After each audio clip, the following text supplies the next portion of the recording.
purpose for my experiment is to determine when the chlorine level is at a safe ppm level for the person to swim, and ppm stands for parts per million.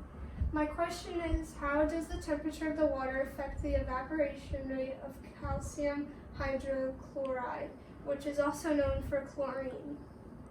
The hypothesis is the lower the temperature of the water, the longer the chlorine will take to evaporate in the pool.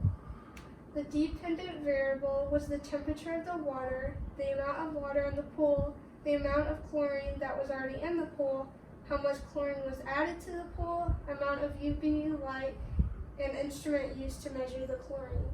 The independent variable was to test the water every hour for 4 hours at the water temperature of 70 degrees. We tested the water every hour for 4 hours at the water temperature of 80 degrees and tested the water with the temperature of 90 degrees. Again, we tested at every hour for 4 hours. We placed 14 gallons of tap water into the wash tub, then turned on the heat lamps and UV light until desired temperature was achieved. We measured temperatures of 70, 80, and 90 degrees.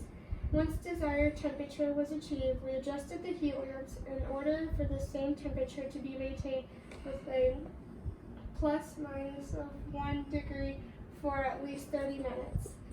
Then we added 1 gram of chlorine into the 57 liters of water, which is 17.5 ppm. When it dissolves according to the formula, we would test the chlorine level of the water before we added the chlorine and at hours 1, 2, 3, 4, 12, and 24. Once the test was complete, we emptied and cleaned out the water container and began to process again with a new temperature goal. The data shows the results was conclusive. The warmer the water led to the faster the evaporation rate of the chlorine. The results below are our best estimate. Our measurement device was a visual device and open to interpretation. The problem with using the device was that other people might see it differently and it wasn't exact. The graph shows the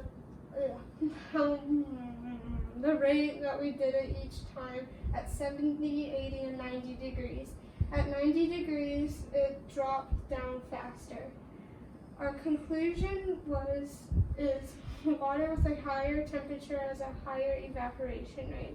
In the future, if I were to do this experiment again, I would want to do it in the actual pool during the summertime, or if I had to do it indoors, I would take out the UV light, which is that.